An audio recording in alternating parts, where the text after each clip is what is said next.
Assalamu alaikum warahmatullahi wabarakatuh. Hello, how are you doing? This is the time to learn some words, vocabulary about routine life. You want to talk about your routine life, but you're not sure which words you can use to tell about your routine life, your daily activities, right?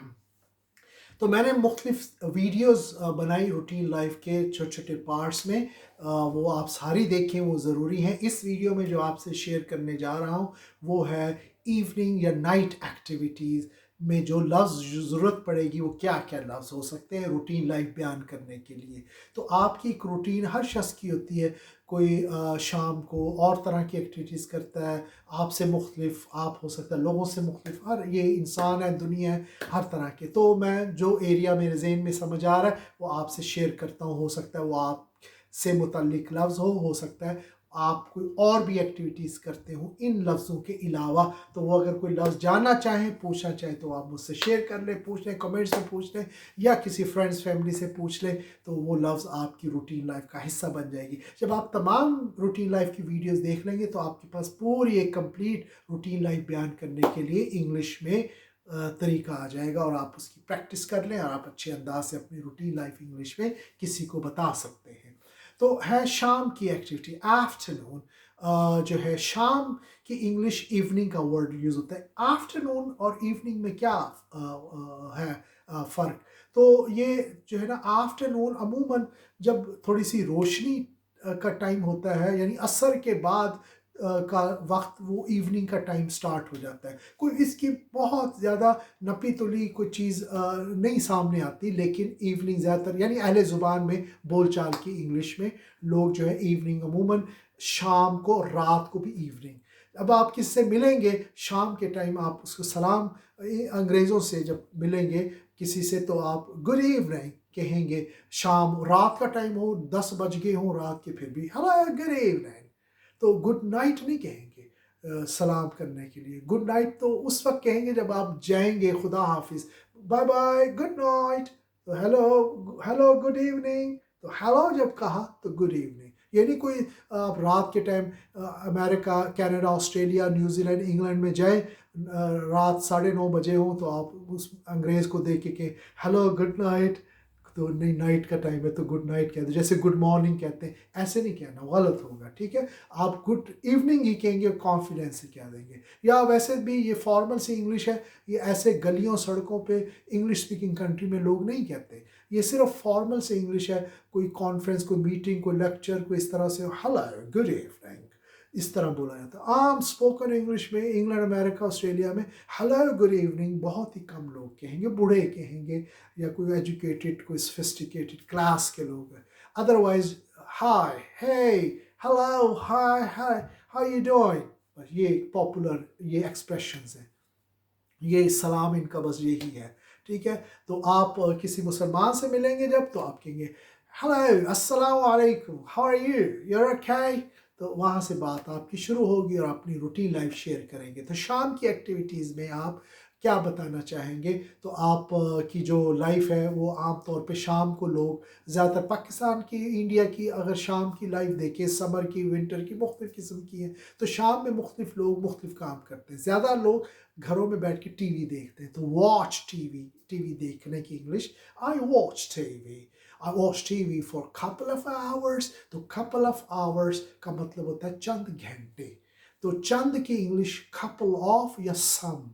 तो सम भी कह सकते हैं या couple of. I watch TV for couple of hours या some hours.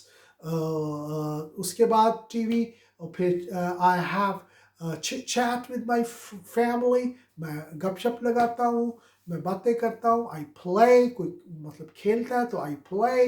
कोई जो है कहीं जाता है, आई गो आउट। कोई टहलता है, चहलकदमी करता है, I go for a walk, I go for strolling. Stroll होता है टहलना, चहलकदमी करना, स्ट्रॉल। तो आई गो फॉर स्ट्रॉलिंग भी कह सकते हैं। I go out for strolling, I go out for walk, या I have a evening walk. I go out for evening walk, यूँ भी कह सकते हैं। ये वर्ड्स हैं मुख्तलिफ जो शाम की एक्टिविटीज़ के लिए आप बोल सकते हैं।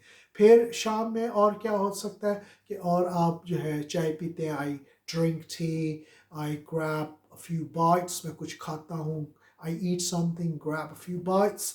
कोई स्नैक्स हो सकते हैं, कोई बिस्किट्स, कोई कुकीज़, ये कुकीज़ बिस्किट्स ये एक ही चीज़ है। तो और क्या हो सकता है शाम में, और ये है कि आप कुछ लोग जो है वो शाम में रीडिंग करते हैं, आई रीड।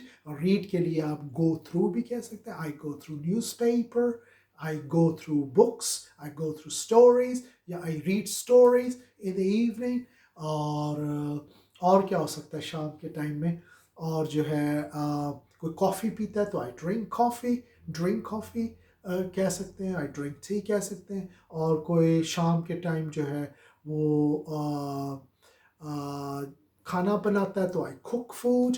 तो डिपेंड्स, हर एक की अपनी अपनी लाइफ है, ठीक है ना। और कोई नहाता है शाम में तो आई टेक शावर या आई टेक बाथ, दो वर्ब्स हैं। टेक शावर, अगर वो शावर से नहाए तो आई टेक शावर, और अगर वो टब वगैरह पानी भर के तो आई टेक बाथ, या बाथ बने होते हैं तो I take bath in the evening right. और फिर नाइट में कुछ एक्टिविटीज़ कि आई गो टू स्लीप, या I watch TV, I browse internet, ये नाइट की एक्टिविटीज़ हैं। ये वर्ड्स आपको ज़रूरत पड़ सकती है रूटीन लाइफ बयान करने में। और नाइट में और क्या करते हैं लोग, तो I go out right. So these are some night related words. तो अब है आपकी डे की रूटीन लाइफ में 3 ऐसे वर्ड्स हैं जिनके साथ आप जो है इन लगाएंगे। In the morning, in the evening, in the afternoon, in लगेगा। और 3 के साथ एट लगेगा जब आप इंग्लिश बोल रहे होंगे। At night, at noon, at mid night. तो डे, पूरे डे की रूटीन लाइफ जब बयान कर रहे होंगे तो या तो आप AM PM साथ कह सकते हैं, एट 7 AM और एट 8 AM, तो एट 9 AM। AM का मतलब सुबह का टाइम है, PM का मतलब है दोपहर 12 बजे के बाद का टाइम, PM। तो वो साथ टाइम लगा सकते हैं फ़िक्रे बोलते हुए।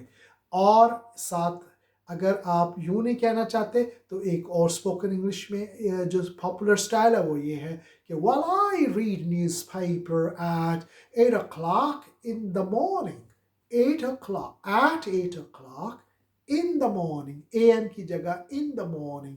तो AM PM स्पोकन में ज़्यादा पॉपुलर नहीं है, ये रिटन इंग्लिश में है। और स्पोकन इंग्लिश में इन the morning, in the evening, at night, ये ज़्यादा पॉपुलर है। तो इंग्लिश स्पोकन में जब आप बोल रहे हो तो आप अपनी रूटीन लाइफ का पूरा पूरा फ़िक्रा बोलें। और प्रैक्टिस के लिए सुबह से लेके शाम तक की एक्टिविटीज़ को आप बयान करें इंग्लिश में। While I wake up at 4 o'clock in the morning and I go to sleep at 11 o'clock at night, in the morning, at night। ये है पूरे सेंटेंस, फुल सेंटेंस बोलना।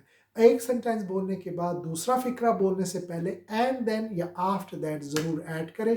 इस तरह आप पूरे फिक्रे, सारी वीडियो देखेंगे, पूरी रूटीन लाइफ आपके सामने आ जाएगी। एक नोटबुक पे उसे लिख कर पूरी अपनी रूटीन लाइफ को इंग्लिश में ज़रा बयान करके देखें। From morning till night what do you do. और उसमें एहतियात कुछ जो करनी है, आपने ख्याल करना है, वो ये चीज़ें जो मैंने आपको इन, एट, AM PM ये बोलते वक्त। और फिर डिपेंड करता है, एक सिंपल वोकेबलरी है, फिर एक थोड़ी सी इनफॉर्मल इंग्लिश है। आप यूँ भी कह सकते हैं well I turn out at 4 o'clock in the morning and I turn in at 11 o'clock at night। तो ये एक स्पोकन इंग्लिश का एक ये भी स्टाइल है। ये लफ्ज़ बदल दिए कोई और तरह की इंग्लिश बन जाती है। लफ्ज़ बड़ा तासुर डालते हैं, आपने किस तरह का लफ्ज़ बोला है उस तरह का तासुर मुआशरे में बैठेगा। आप पे सिलेक्शन आप पे डिपेंड करती है, आप क्लोकियल या फॉर्मल या सिंपल वोकेबलरी बोलनी है या किस तरह की। मैं नहीं आपको कहूँगा ये बोलें ये ना बोलें, ये आपने चूज़ करने।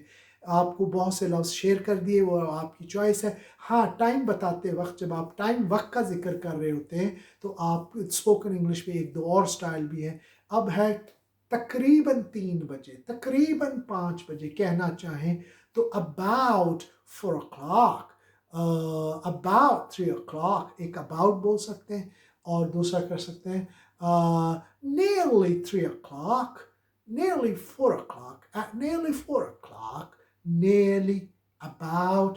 और एक स्पोकन इंग्लिश में पॉपुलर है ज़्यादा नेटिव कंट्रीज में स्पीकिंग में,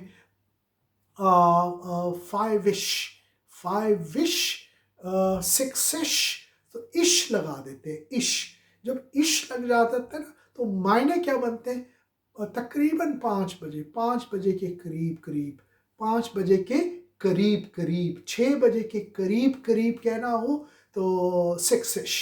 I will see you 6-ish this evening। थोड़ा सा कहना मुश्किल है, 6-ish, तो इश लगाना है, 6 के बाद इश लगा दे, 5 के बाद इश लगाए, हर टाइम के बाद इश, 9-ish, 8-ish, 7-ish, तो इश लगता जाएगा, उसका मतलब बन जाएगा उसके करीब करीब, 7 बजे के करीब करीब बन जाएगा। तो ये भी रूटीन लाइफ में आप बोल सकते हैं। टाइम एडजस्टमेंट कर रहे हो तो आप मेरे घर आए तकरीबन 8 बजे के करीब करीब आ जाना मेरे घर। तो इंग्लिश में कहना हो तो you come my home at 8-ish this evening, तो आज शाम को 8 बजे के करीब करीब, तो ठीक है।